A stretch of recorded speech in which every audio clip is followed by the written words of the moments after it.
I request K. Sancheti sir to felicitate Dr. Santosh Kakade sir.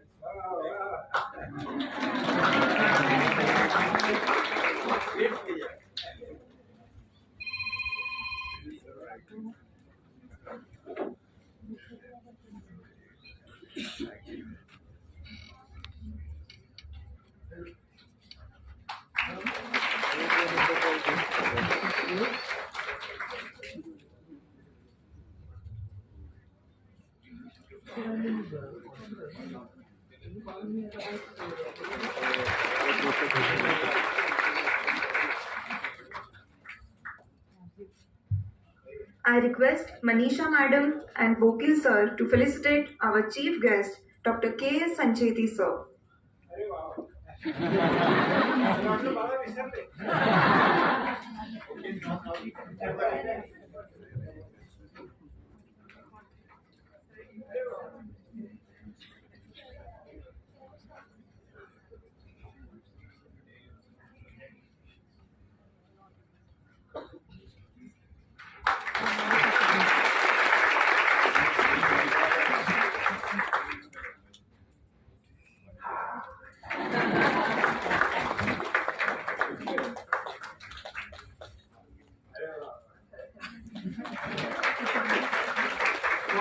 Very heavy.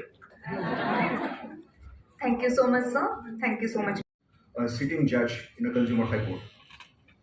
The boundary can be an invisible line which one must not cross.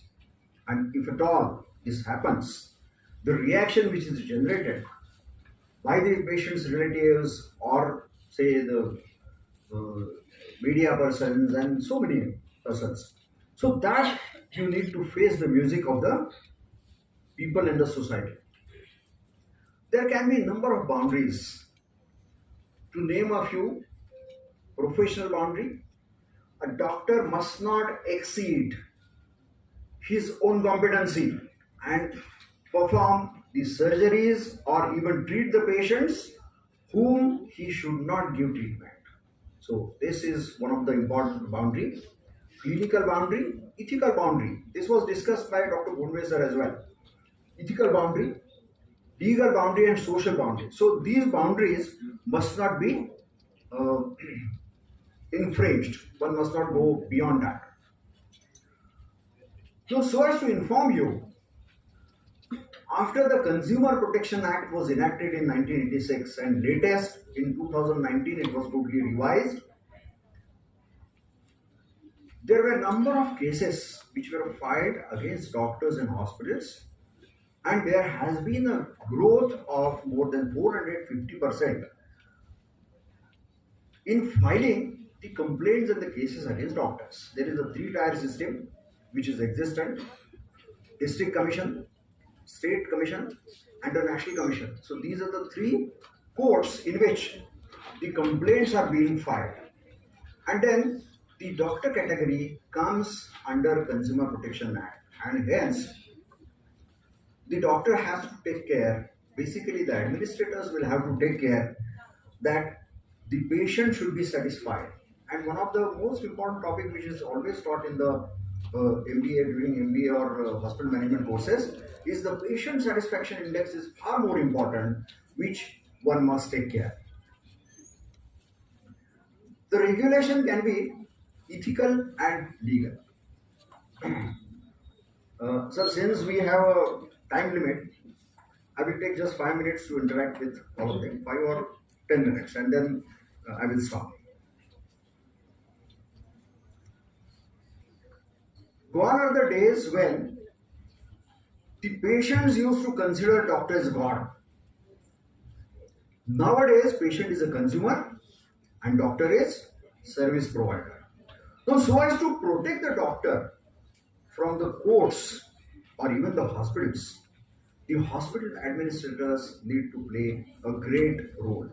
And as it was also discussed by Dr. Gunve sir, that the documentation is far more important. And you all must have been hearing or you must have learned the quality aspects of healthcare management. So You are knowing that there are certifications called ISO, NABH, JCI. So you must be having this knowledge and implementing these ethical standards or quality standards will definitely reduce the number of litigations against the doctors. Ask you questions, huh? So please be prepared for doctor-patient management or doctor-patient relationship. There are certain models which you might have learned during your course. Now, if a patient is not satisfied, if the relatives are not satisfied, or even if the media persons or the politicians they try to take advantage of the situation because of sometimes death happens in the hospital operation theater, or even when some fishy patient, a dead body is brought to the hospital, then it becomes quite difficult for the doctor as well as hospital administrator to manage that. Advising post-mortem examination is also very much difficult for a doctor who is sitting there. And in such situations, you must know the details that what you are supposed to do. Now, if a patient is aggrieved one by the management and that maybe that the patient might have received a good treatment, scientifically good treatment, but if the patient is not still satisfied, what patient can do? What patient can do? Now let us ask this question to the last second one. Yes, madam.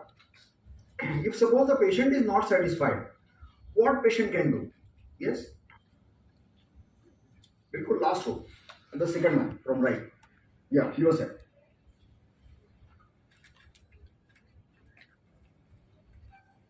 What patient can do? Anybody who is standing there? Yes? Anybody? Yes, madam? Yes? The question is, if suppose patient is not satisfied with your treatment, doctor's treatment or the hospital's treatment. See, in the hospital, this can happen that though doctor may treat patient in a very perfect manner, the patient may be unhappy because there might have been sometimes the class 4 person might not have attended the patient. So that can be the reason why the patient may be unsatisfied. So what an unsatisfied patient can do? Anybody? Yes? Last one, yeah, blue shirt. He can do two things. Either he can complain about you that you are not satisfied with the treatment. The Yes. second thing is he will not pay the money that he will pay the money for the treatment. Okay. Not paying for the treatment which is giving. So this is an outcome actually, isn't it? So what else he can do? What else the relatives can do? Now anybody who is sitting here. Yes? Yes, madam. Middle one with specs.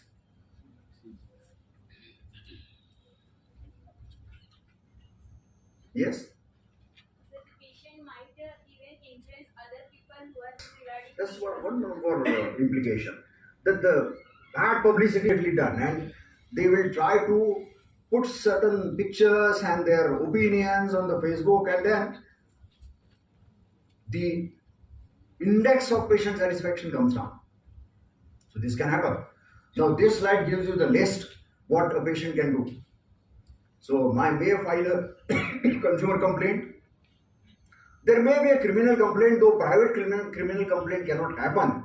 Still, filing an FIR, first information report in the police station, complaining to the police, that can be a second thing. Patient can or the relatives can file complaint in the medical council against the doctors for cancellation of the registration. Complaint can be filed before the Human Rights Commission. Going to the media, just now I have told, violence is the simplest and easiest thing which the mobs are now doing it. So there may be a political intention, there may be gundas who want to try to avoid the payment of the hospitals. So see, though the days are not so easy, being a hospital administrator is becoming challenging as well as very much tough. And unless you are prepared for it, it is not possible for you to face, not only face, to find out an answer and then apply to that answer and diffuse the situation. So this is what is a very much challenging thing. And there can be n number of illegal ways by which the unsatisfied patient and relatives can go there. So thus, let us just see what patients have rights. The patients have rights of consumers. There are 6 total rights which the patient also has. They are enforceable by law. What are those rights? The patient must know what is the diagnosis and what is being done to the patient. So knowledge of facts. It was discussed that a female patient must be examined by a male doctor in presence of a female attendant only. So that care you must have. Who were sitting there, they immediately took the objection. They said, no, this cannot happen. So I had to delete the photographs. Fortunately, though we don't have such patients who will immediately object, we have to take care, and everybody must know that this should not happen. Then patient has a right to take a second opinion, knowledge of the operation, and while discharging, the discharge card must be handed over. You have to definitely hand over the discharge card to the patient and with all instructions. So practicing medicine has become much challenging and difficult. Your role will be to help the doctors and the hospitals in better management of the patient. So being successful in the doctor's life or hospital being successful, it means not only that the patient receives good and scientific fantastic treatment, but also it must be legally good. That means less number of cases against hospitals, your responsibility is there. Less number of cases in the courts as well as police station, your responsibility will be there. So though the doctor treats the patients in a scientific and with a successful outcome, the legal outcome of patient management is far more important, right? So I think we will just take this forward. A small information about how court decides that the doctors are negligent. How court decides. So being a surgeon, I always had this doubt in my mind that when the sitting judge does not know ABC of medicine, he does not know because he comes from a legal background. When those who represent the doctors, the advocates, they don't know ABC of medicine. Patients, of course, they don't know law as well as medicine. Then how a judge passes order that this doctor or a hospital was negligent? Isn't it? Do you also have this doubt in your mind? Yes. But then, with the experience and sitting on this side, I could come to know that there are certain principles, there are legal provisions, and Supreme Court judgments which have given directions. Now, I am not going to go into the details. This is what a list which actually everybody must know the judgments which have been passed by the Supreme Court, which are binding on not only on all courts but the society at large as such. So I'm just mentioning 3 judgments. Find out a copy, keep it with you, because being a hospital administrator, you must know this is quite important. So the first is Jacob Matthews judgment. You just note down Jacob Matthews judgment. Second one is the Martin D'Souza judgment, and third one is the Samira Kohli judgment. These are the names of the patients or the complainants. These 3 judgments you please read, which will be very much helpful in your practice, because these judgments have given directions to the authorities who are implementing any kind of action against medical professionals or the doctors. Right? Now, the law has come far away, and as I have told that the doctors, medical professionals are still under Consumer Protection Act, and the patients are consumers and the doctors are the service providers, and one has to take care. Now, this is the I'm going to ask you only one question. So, what you think that can protect you or the hospital or a doctor if any case complaint is filed in the court of law? What can be the only thing which helps hospital or a doctor? Because your role starts there. Obviously, I'm going to give you the answer. It is the documentation. So, the most important thing which a hospital administrator must take care is to find out whether doctors are the documentation is legally defensible or not, and you have to not only undergo the training but also give training to the hospital employees. Right. So, rather than now going much into the details, the problems which are being faced by the medical professionals and the hospital management will need certain risk management, and this risk management, if at all Bokil sir permits me, I will continue till evening, so please don't worry. So yes, so with this, let me thank all of you, because immediately you were quite attentive. I'm thankful to all of you. This is very important. See, a day's conference, why this has been organized? It has been organized with the experts coming on the dais and delivering certain information and knowledge to you. It is only for you. You are going to get benefit during your practice, during your lifetime. So I'm very much happy that you are there in a large number and also attentive. See, I have seen so many even national conferences where the doctors are not attentive. Though the law is very important subject, they are not attentive. But then I find it very much happy situation here. I'm thankful to all of you. Obviously, the most important thanks is to Dr. Bokil sir. He immediately thought of me replacing the speaker who was supposed to speak actually at this particular point of time, because his health is not good. I know his condition. And of course, I must thank Dr. Sanjay sir, who has been, we can say, Deepastambha म्हणू आपण त्याला मराठीमध्ये. So not only for all of us, not only for the orthopedic surgeons all over India, but the medical professionals, doctors, hospitals, for all, sir has set certain, we can say, मापदंड म्हणू मराठीमध्ये म्हणतात. And this has definitely helped all of us, and you are all fortunate to be a part of this system. And all my colleagues, we are not in the post-lunch session, so I'm sure all of you are remaining very alert.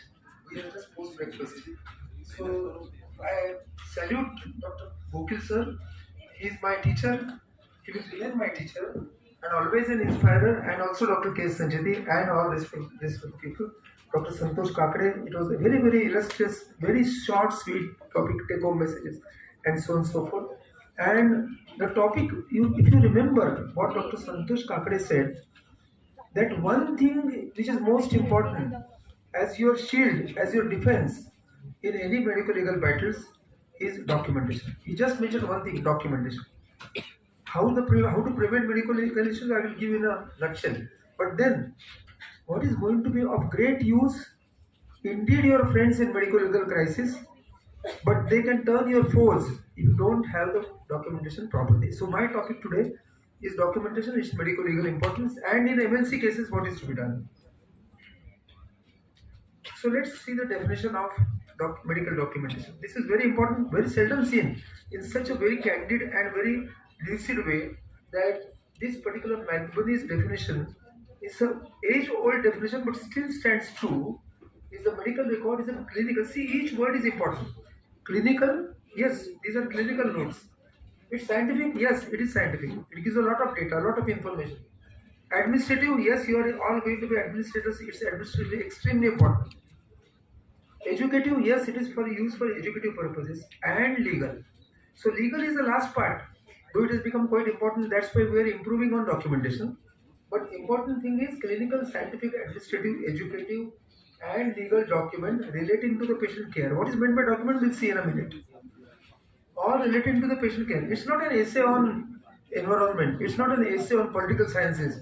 It is specific for that particular patient care, in which are recorded sufficient data. So it is not lengthy data. It is to the point, but not very abbreviations should be only accepted abbreviations. For example, we use with in medical field we use C and dash on it. It's accepted. WNL within normal limits accepted. But if I say NCBD, NCBD means nothing can be done. That is not accepted. See, world over, what is accepted is allowed to be used as abbreviation. So sufficient data, it should not be at length, it should not be too, your own abbreviations. Written, or now I changed it. See, old definition, this is in, I think, 1970s. So written documentations used to be written. Now they can be entered through the keyboard. Entered in a sequence of events. So they have to be chronologically sequential.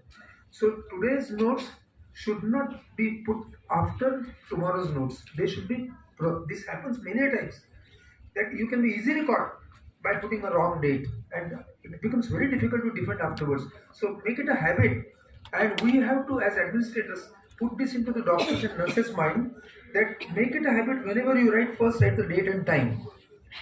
The date and time. So today is 8th of April. Time is say 11:44. So like that, it has to be everybody should be putting in the date and time. When it becomes computerized, there is no issue, because the date and time comes automatically. So it should be a sequence of events. How the record should create, what should this record lead to? To a logical diagnosis. To a logical diagnosis. Why you thought over this particular thing? Justify the diagnosis and treatment and the end result on a logical and scientific basis. So these two words are mine additions to the original definition.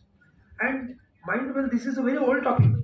Hathi Commission was appointed by central government in 1965, and they gave several guidelines to their central government doctors. Then it was percolated to the state government doctors and so on. So Hathi Commission guidelines are still being followed with some amendments here and there. Sir has also mentioned in his slides, and even Dr. Sanchiti also said, communicate. That is a very important skill. It just cannot be taught over. You have to observe and emulate the successful people. How? What things he told? Namrata, knowledge, submissive and a smiling face, and proper dress. Everything matters. So it's a verbal and non-verbal communication. And what we are saying now, communicate all that is documented. So whatever is documented should not be just out of a routine printed format. Hai, le liya signature. It should be really communicated. And document whatever is communicated. So counseling, Paravli, Marathi मध्ये we call it a very important word. Paravliचा शब्द झालाय. Everything, all documentation signatures should be obtained after counseling with the patients and his relatives. So what are the types of records? Patient related, all of you know very well. Registration in the OPD and indoor paper, outdoor paper, investigations, X-ray, CT, MRI, ECG, EEG, consent. See, the important ones I have highlighted with the underscoring. Consent, discharge notes, certificates. See why these are important? Whatever goes in the patient's hands is more important than your OPD indoor papers which remain with you. That is why they are underlined. See, transfer note goes in somebody else's hand. Discharge notes go in somebody else's hands. Consent, yes, one copy should be handed over to the patient also. This is a new thing I am telling you. Certificates, yes, it goes in somebody else's hand for use for some other purpose. They should be very carefully documented. CCTV footage, yeah, thank you, thank you, Shade.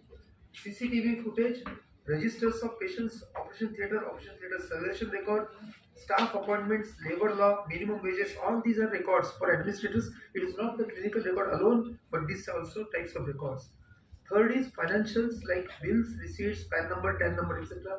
Banking, tax returns of TDS, they have become more and more difficult and complicated, and they are watched like with the eagle's eye by government. So be very careful about all this. Separate system of keeping important licenses. This is my suggestion, humble suggestion to all the young budding administrators, that when you are working in a hospital, any hospital where you are going to serve or take a part actively, there should be a system of how many licenses are required for running a hospital, right from 30 to 150, depending on the size of the hospital. So these licenses get easily lost.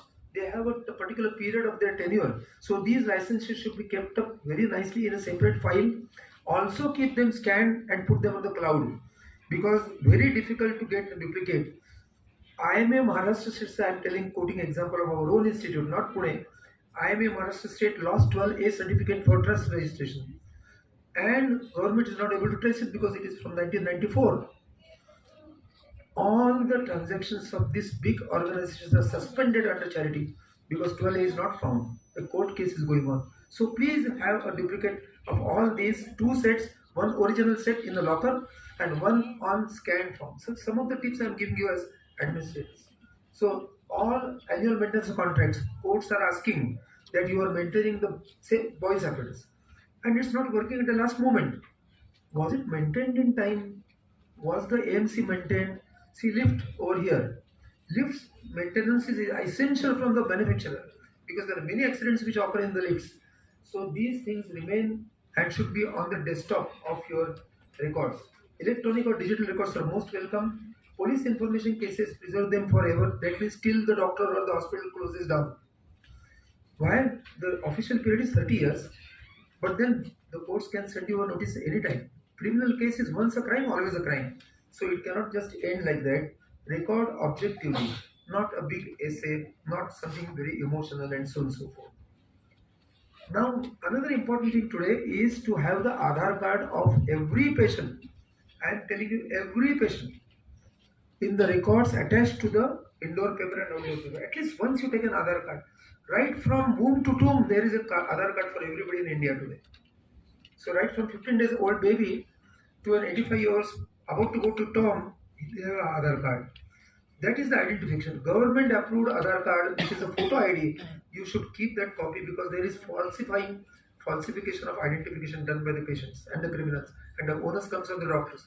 So always, those who are going to do administration in the gynec practice, MTP Act, PCPNDT Act, the age becomes very crucial. So please remember, Aadhaar card copy should be attached to the indoor paper. Try a call on the mobile. People come, they tell the mobile number. We have observed this even in our employment.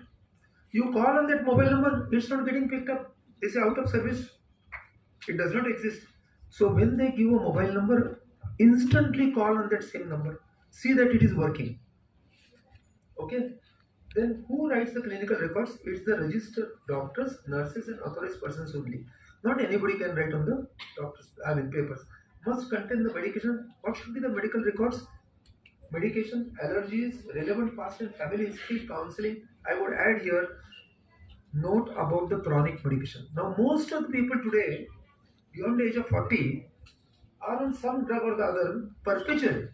It can be aspirin, it can be clopidogrel, it can be any other blood thinner and so on. So aromatic diseases, patients may be having diabetes, so they are on so many drugs. Have the entry of the chronic medication over there.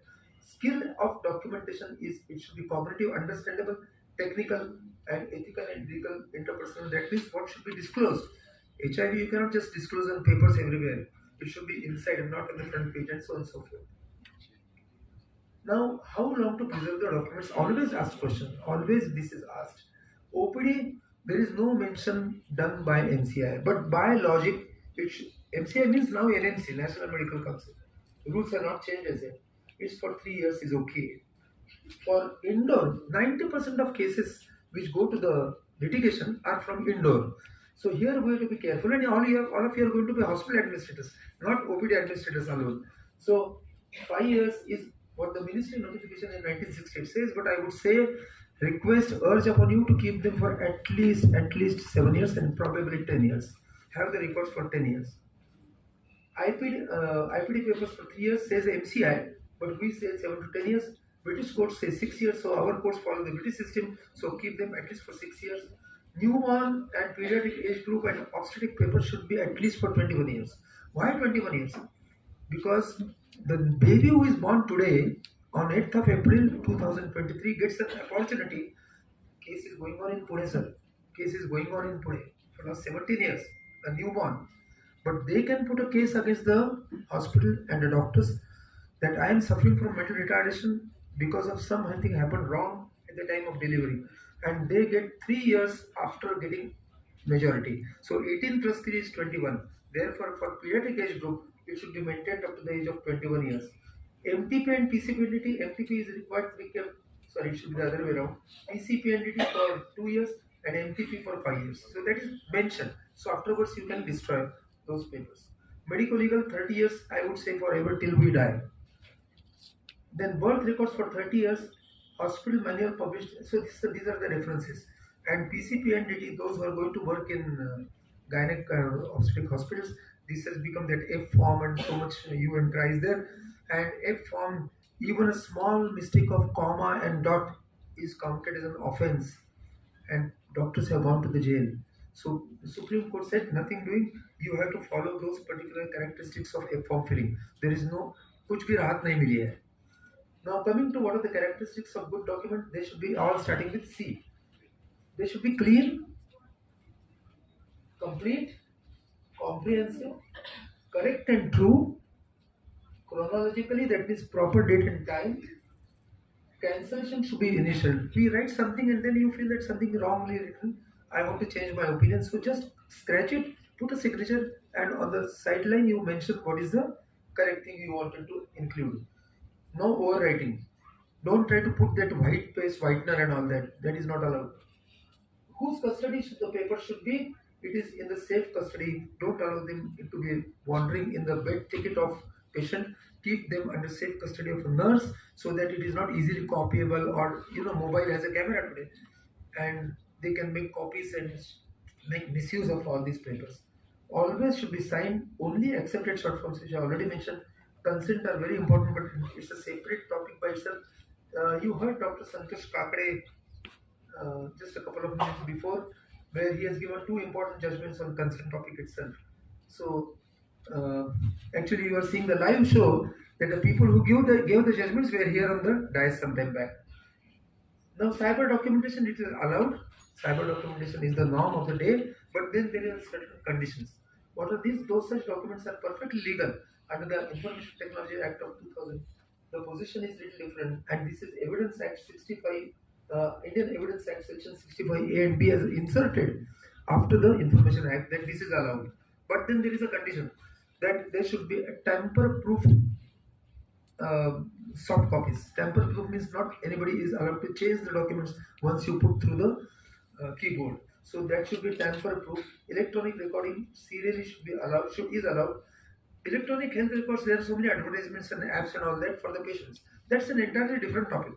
Electronic health records of an individual is different. What we are talking about is record keeping electronically.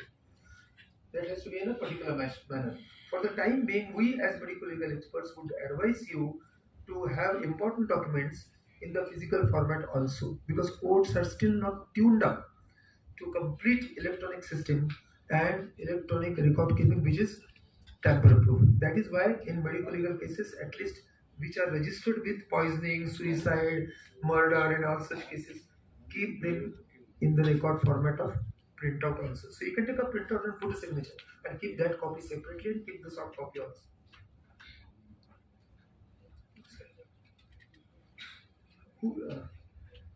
Whose property is this? Patient is paying for all these records, am I right? Patients are paying for all these records. Ultimately, patients are paying the bill. So they are paying for X-rays, they are paying for CT scans, ECGs, etc., reports, but basically it is a property of the hospital. So though proper payment is done by the patient, the property is of the hospital. Why I am saying so? Because it is required for his or her diagnosis, upon which your treatment is resting. So there are clear-cut guidelines that it is basically the property. But then you can give a copy of this. You are required to give a copy of this whole document if the patient asks in writing. And now they extended the period from 3 days to 5 days, 5 working days. So today is non-working day. So you can always take 2 or 3 days more. So it is the patient has a right to get a copy of all the records. New changes. This is from 2022. Instead of 3 days, it has made 5 working days of the hospital. Insurance companies demand a full set of papers. Can you give the papers to the insurance company? The answer is yes, because it is impliedly understood that patient has given consent to give papers to the insurance company for reimbursement purpose. Otherwise, the documents are confidential. Communication should not be handed over easily, should be handed over back to the patient or his next of kin. only on a written request, and that too only one copy.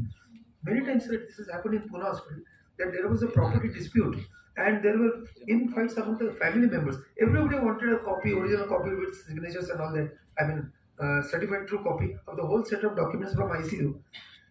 And they required 7. Ultimately, the director asked me, why, how many copies are we supposed to give? That's why I'm taking up the issue. Only one copy, and you take in writing that for all the rest of the people, I am responsible to give the copy. Otherwise, it becomes a headache for you. While handing over any document, number them serially. Supposing the number of papers is 49, 1, 2, 3, 4, 5, 6, 7, 8, like that, 49. Number them and take in writing from the person to whom you are handing over that full set of papers from number 1 to 49 are received. Discharge card, very important. I told you, it goes in somebody else's hand. Never give the responsibility only to the nurses. The senior person has to sign on it. Always give contact details in case of emergency. And just for a little mistake, courts have awarded severe damages, that is compensation of 20 lakhs in 2018. Always keep copy of discharge paper. Always put a recheck date. Never say the treatment is complete. Never. Even if you and me understand that yes, there is no need of follow-up, you mention follow-up after 1 year. Never say the treatment is complete. It's a dynamic process. Write the advanced investigations in prescription also. On prescription also, always give next appointment. Keep addresses of all your staff for next 10 years because you can require to trace them back.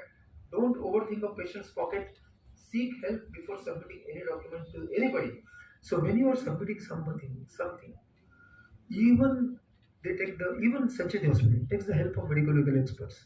So you should not just hand over the copy because somebody is asking. The ulterior motive of the person demanding can be something else. I think I will not talk about consent because it's a separate topic, but it's a very important document.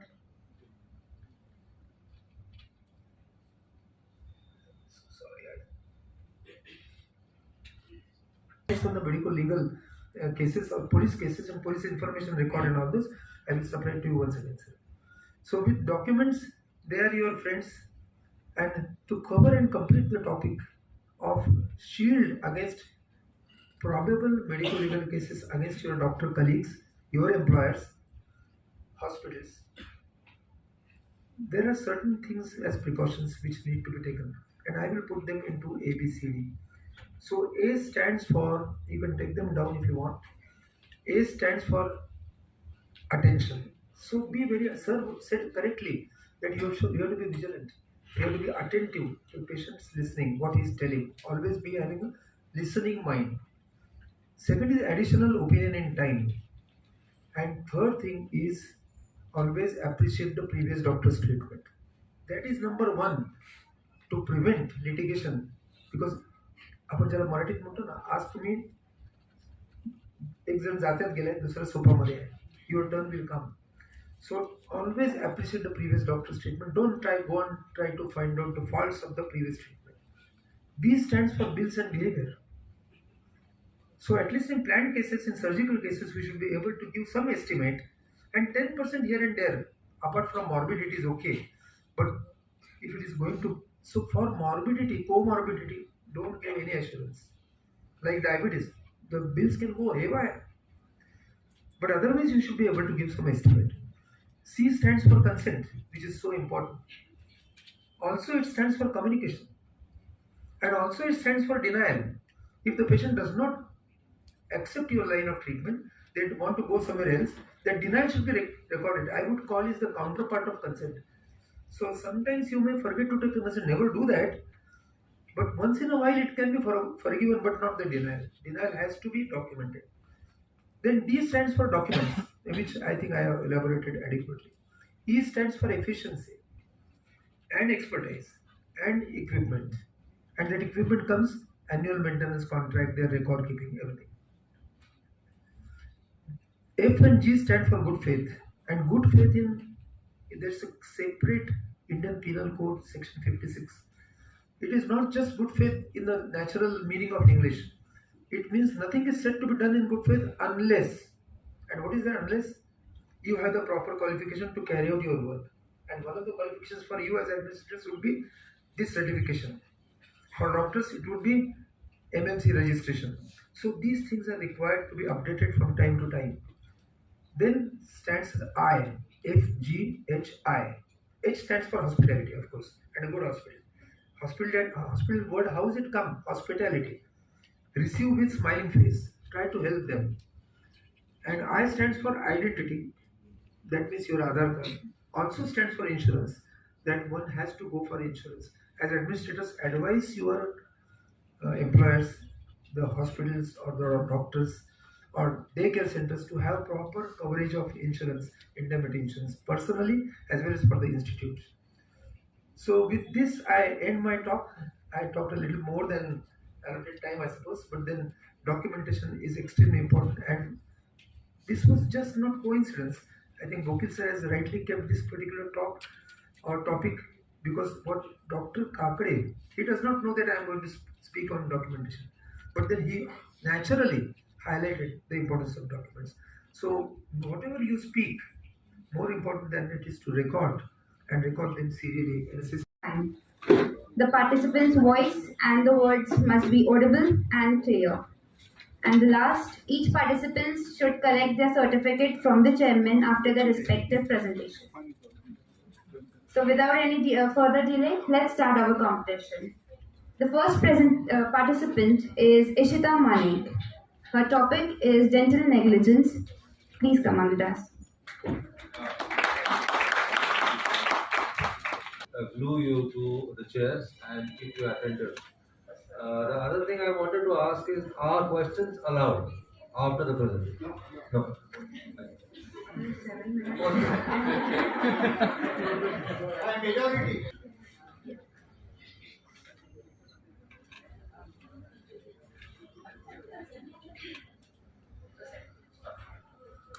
Good afternoon, all. So my topic is dental negligence needs to be beware and be aware. This paper is actually made by Dr. Kinjal Jani and Dr. K.K. Patel sir. And on behalf of them, I will be representing the paper. Abstract. To avoid lawsuits in the initial phase is the best defense. The relationship of doctor dentist patient has been reshaped as patients shifted to consumers and doctors shifted to service providers. As a result of increased awareness and patient rights, it is essential for healthcare management and dental professionals to be aware of ethics and medical legal matters. Since 1995, healthcare professionals have been covered within the umbrella of the Consumer Protection Act to cover patients to raise legal actions and instance of perceived negligence in court of consumers. Previous studies directed to assess the awareness level of dentists and medical practitioners found that dentists are habitually ignorant about the lawsuits related to their profession. Thus, it is imperative for healthcare professionals to be aware of such laws, which will eventually benefit society, patients, and doctors. The course of treatment, possible risk, expense, and expected outcome should be persuaded to the patient before the procedure. This study is intended to point out the significance of signed and dated consent, written records, and negligent and non-negligent actions in dental care to avoid distress and difficult legal processes. Negligence, the lack of appropriate care and attendance. Liable carelessness is a defined term for negligence. According to Salmon's law of torts, an omission to perform somewhat what a reasonable man directed upon those considerations which ordinarily legalize the conduct of human affairs were doing the act which a reasonable prudent fellow would not do is said to be a negligent act. It is a breach of a lawful duty of care, misconduct of duty of care, intends the patient's right to take legal action against the negligence. Incidents of dental negligence. Legal claims for temporomandibular damage have been reported in an increased manner along with dental malpractice. For instance, the patient inhaled the dental cutter, which was eventually removed with the help of video assisted surgery. The previous study also suggested making their employees hepatitis B vaccinated, as they are more prone to acquire hepatitis B, and failure to do so can indulge in legal action against the employer. Iatrogenic root perforation and root canal treatment have common complications and chances to result in legal actions against the dentist. Local anesthesia could be turned into legal action if a dentist does not warn the patient about all relevant risks before the procedure. Awareness of professionals and CPA. In contemporary practices, medical consultants and dentists face ethical issues concerning patient doctor relationships, confidentiality. Dental professionals were about the medico legal point but not the CPA. The study stated differences in the level of awareness among medical professionals and dental professionals relate to CPA, as if found improved awareness among medical professionals. CPA has existed, but knowledge about essential rules and regulations is not desirable. Written consent from a patient, which is significant, usually not obtained by the caregiver. Now, alleged negligence in dentistry. These are some of the acts which are mentioned in the dentistry. First, complications due to extractions, that is, sinus perforation, extraction of the wrong tooth, served inferior alveolar nerve, fracture mandible, and etc. Second, complications due to endotonic procedures, that is, broken instruments in canals, air embolism, nerve damage, infections requiring hospitalization, etc. Third, complications due to implant procedures, that is, unrestorable implants, fractured jaw, post-operative infections, implant loss, sinus perforation. Fourth is substandard crown bridge treatment, that is, poor occlusion, lack of treatment planning, and open margins. Fifth is periodontal diseases, that is, failure to diagnose on time. Sixth is dental anesthesia complications, that is, allergic reactions, patient fatalities. Seventh is dental infections. And the last is miscellaneous. Alleged negligence in dentistry, which consists of non-negligent acts. First is if no consent form is obtained in case of an emergency. Second, if a patient is not satisfied with treatment progress. Third, if the patient thinks he is charged exorbitantly. If a patient does not get desired relief. If a patient does not follow the proper instruction of the doctor and does not get the desired outcome. So to conclude, mistakes are inseparable fragments of life. However, in favor of the dental profession, it is suggested that at best the dentist should avoid being answerable in legal proceedings. A course of treatment, possible risk, expense, and expected outcome should be persuaded to the patient before the procedure. Records are the significant aspects to overcome lawsuits. All the related documents of procedures along with consent should only be retained but also must be dated and signed. Awareness programs and workshops need to be organized for dental practitioners.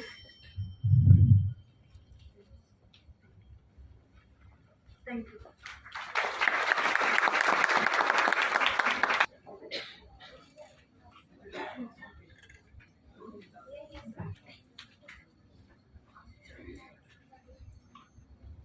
Next is Ashish Kodke from MUSS.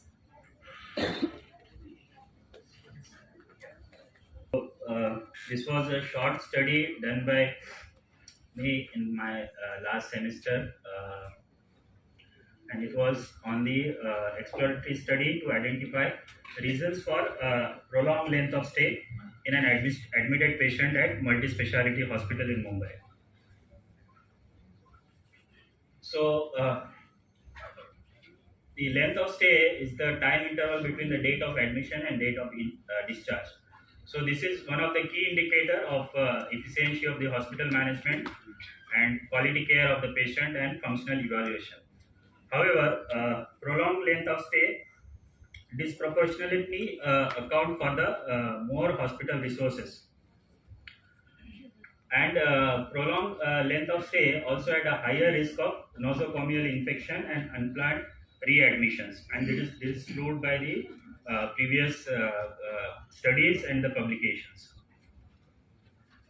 So aim of my study was to find out the various reasons for PLS, that is prolonged length of stay of patients in hospitals, and my objective was to calculate disease-wise, that is average length of stay in the indoor patient for the last 4 months, and identify various factors associated with prolonged length of stay. So rationale behind this study was to, as we know that prolonged length of stay consumes the scarce resources of the hospital and also increase the cost for the patient, and also to the insurance company it is a cost involved. So the reason behind is to what are the various reasons for prolonged length of stay and whether we can avoid those reasons for the hospital efficiency and quality of care. So my inclusion criteria was patients were recruited, those who fall beyond the average length of stay, and indoor discharge patient from the study period. So excluded were leave without medical advices patient, that is LAMA patient, and disease patient and patient transferred to other facilities for further management. So this was observational retrospective studies, and medical records were screened for this data collection, and it was recorded in the case record form. So I could get only 4 months data because all the other data they had shifted to their warehouses, which was away from the premises, which I could screen only 1,000 patients approximately, and from that I have calculated the average length of stay disease wise or the diagnosis wise. So from that, those patients fall beyond the average length of stay, those patients were recruited for this study. So total 45 patients were identified and detailed CRF form was filled from the medical records and further analyzed.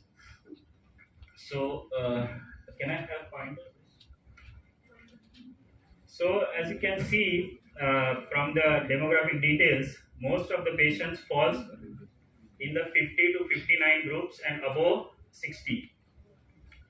So maximum patients were 26 above 60, and then female patients were more, like from the overall 45 patients, 29 were female and 16 were male. So you can see it here. And then if you consider the insured patients, so only 12 patients, that is 27% were medically insured. The rest of them, like 73%, were non-insured patients. So highest PLS, means highest prolonged length of stay was found in a urinary system disorder, that is 16 days, that followed by cerebrovascular disorder, that is 15 days, and then respiratory disorder 11 days, and followed by digestive system disorder, that is 10 days. So out of 45 PLS patients with comorbidities, you can see there were only 14 patients with one comorbidities and 23 patients, that is 62% patient, with two or more than two comorbidities, and only 8 patients among the 45 which were no comorbidities, and the most common comorbidity was found as hypertension, which was found in 27%, that is 60% of patients. So these are some of the reasons for prolonged length of stay. Factor associated or a reason for PLS were due to unstable vitals in 8 patients, abnormal hematological findings in 27, that is 60%, a new diagnosis during the stay. They were admitted for some other reasons, but during the stay of the hospital, they were diagnosed with some other conditions. So there were 3 patients, and infections in 3 patients, and disease complication in 2 patients. Acute RA and delay reporting were one of the reasons for in one patient each. So these are the analysis of abnormal hematologic findings. Most of the time of the patient that is went to treat this hematological abnormal findings like anemia or increased sugar level or hyperbilirubinemia, leukocytosis, lower liver enzyme, raised creatinine, electrolyte imbalance, and thrombocytopenia. So most of the prolonged length of stay were due to abnormal hematological findings, and most of the consultants were treating this, and the length is increased because of this. So the conclusion is prolonged length of stay was found in 26 old age adults, out of which percentage of female patients were more. Percentage of patients with comorbidities was 82%, and in 3 patients some new problems were detected during investigations, which was resulted in increase in length of stay. In 3 patients, the reason for PLS was infection. Among these 3 patients, the reason for sepsis was uncertain in 2 patients, and in 1 patient, the reason was community infections. So discussion, although this short study revealed only medical reasons for PLS, but our study finding correlate with other published studies where PLS was found more in elderly patients with comorbidities. Thank you.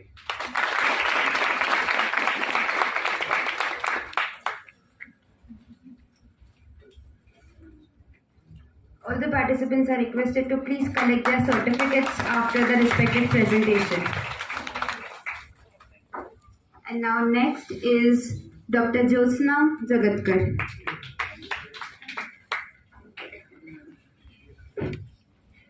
Hospital Administration in Center for Health Management Studies and Research, Bharatiya Vidyapit.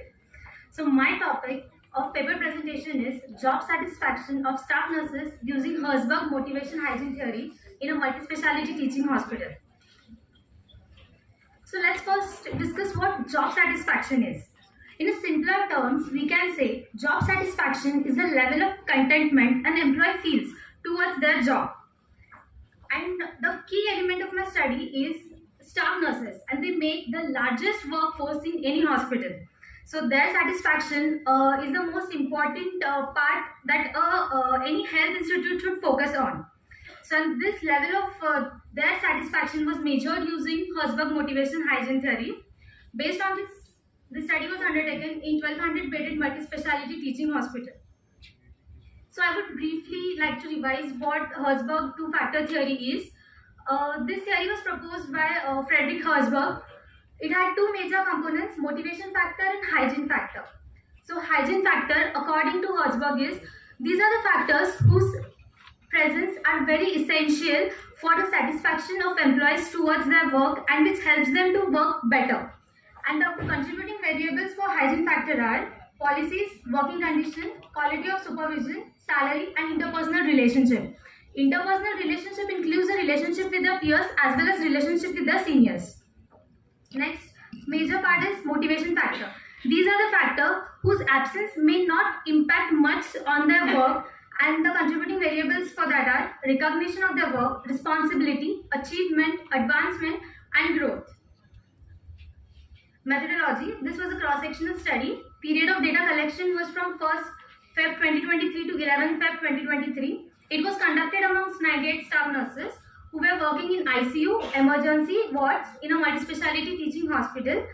After discussing the study and tool, only those nurses who were willing to participate and were present there were included in the study. Data was collected by administering a pre-designed modified Herzberg tool. So after collection of the complete data, this graph shows the distribution of the duties department-wise. So out of total 98 nurses, 41 had the duty in ICU, 34 had the duty in wards, 17 in emergency, 3 in HDU, and 3 in CCU. This graph shows the perception of nurses about recognition of their work in the hospital. So recognition and growth, these are the contributing variables of motivation factor. So recognition of work focused on how well was their work recognized and how much they were motivated by the recognition of their work. So for that, almost the entire study group, that is 85 nurses, strongly agreed that they received adequate recognition for doing their job well. Similarly, 82 nurses strongly agreed that they had scope for growth and development by motivating their work. Whereas 13 nurses gave neutral response for recognition of their work and 16 gave neutral response for the growth. This graph shows the perception of nurses about hospital policies. So hospital policies and mission and vision of hospital, they are the contributing variables for hygiene factors. Caring the patients or the helping the people in the health industry, it covers the wide range. As a nurses, we are working in the various disciplines. We have the different specialty like medical surgical nursing, obstetrical nursing, community health nursing, and the mental health nursing. And we are working in the various specialty. So when we are caring for the patients, we should be aware regarding the legal aspects related to nursing care. So before going to the legal aspects related to nursing care, briefly we'll see as a nurses we should know that briefly history related to nursing. So initially during the American Civil Wars in the 1861 to 65, that nursing profession has grown up, and during that time untrained and unexperienced women were working as a nurses, and this profession was not that much well organized. So, in the 1868, that President of American Medical Association, they have formed the nurse training school for the nurses. In 1873, that United States were established the educational program for the nurses, and from 1863 to 1893, that was the pioneering period for the nurses. So in 19th century, many women organizations came together for the nurse registration. So during that time, nobody has supported them, and there was a strong opposition for the nurse registration. So despite of that oppositions, in 1902, that newly formed New York Nurses Association, they have this establishment, the Nursing Practice Act, and in 1903 there was this first permissive registration law for the nurses, but that they have not given this designation as the registered nurse. Now as a nurses we are writing that we are the registered nurse by indicating the word RN and this registered midwife. So but that time it was not this registered nurse was not given to the nurses. So the Nursing Practice Act signed into law by the governor on the 2nd March in 1903, and they were given that these nurses were examined for the knowledge related to anatomy, physiology, medical, surgical, and obstetrical practice, and they have given that this examine the nurses, and according to that they have given the registration to the nurses, and that it was signified by the letter RN. So in 1921, that 48 states that they have practiced or they have followed the professional nursing license, or they have followed that act in. But during that time, many people, untrained people, were working as a for getting only just to pay. But in 1940, that American Nurses Association, they have made compulsory as a nursing means registration should be there for the nurses, and they have made it compulsory for them. So some of the terminology, as a nurses we should know that some of the terminology related to legal aspects, that is law rules means it is established or it is a conduct and enforced by the authority which prohibits the extremes in the behavior, so that one can live without fear for the oneself or the one's property. So it is a law is nothing but it is a system of rights and obligation which the state enforces. So green nursing law. Karen Thomas. I am from KBV Karad.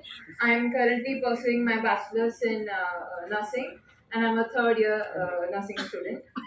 So my topic is terminal illnesses. The reason I chose this topic is health. As you all know, health is a complete state of physical, mental, and social well-being of a patient, and not just merely the absence of disease condition, illness. So that's why I chose psychological management.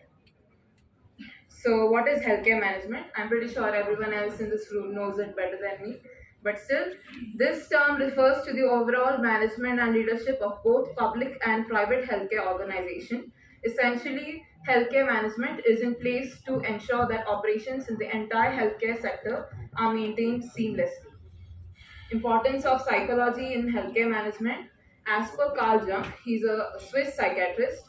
If you want to know anything about anything, be it a person, business, product, or relationship between two things, or even if you're going to win a war, it comes from pieces of information, and information comes from within. Who looks outside dreams, and who looks inside awakes. So the key to good management is understanding people, to understand why they behave the way they do. Psychology allows one to understand how people think and behave, while management can utilize this in understanding to improve one's life. This combined discipline allows one to develop good healthcare management skills. Why is psychological management important? Poor mental health can lead to poor physical health. The best of the best treatments can fail if the patient is not mentally well. Many patients and their family members are emotionally distressed when brought to hospitals. So, why patients with terminal illness? Because a terminal illness is a illness or condition which cannot be cured and is likely to lead to someone's death. It's sometimes called a life-limiting illness. So it's all in this state already. The patient is at his vulnerable side. So in his mind, if the patient has already given up, no amount of treatment is going to cure him. So emotional distress is when someone feels unable to cope with their emotions. Emotional distress is common in people living with the terminal illness and their family and friends taking care of them. Emotions in patients with terminal illness and their caregivers are loneliness, sadness, frustration, fear, anger, helplessness, shock, and denial. So, causes of emotional distress is loss of independence or worrying about being a burden, physical symptoms such as pain or nausea, fear of dying, or isolation. So when we treat a patient, we have mainly medical management, nursing management, and surgical management. And there is no psychological management. We expect the nurses to be the psychological support there. But the nurse already has too much on her table, and it's kind of impossible for her to be with the patient the whole time. So, in my perspective, I think there should be a clinical psychologist or a professional with a patient since the beginning till the discharge.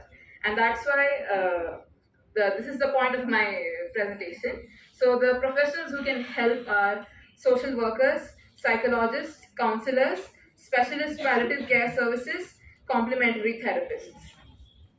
So implementing one-to-one care, assigning one professional for a patient and their family.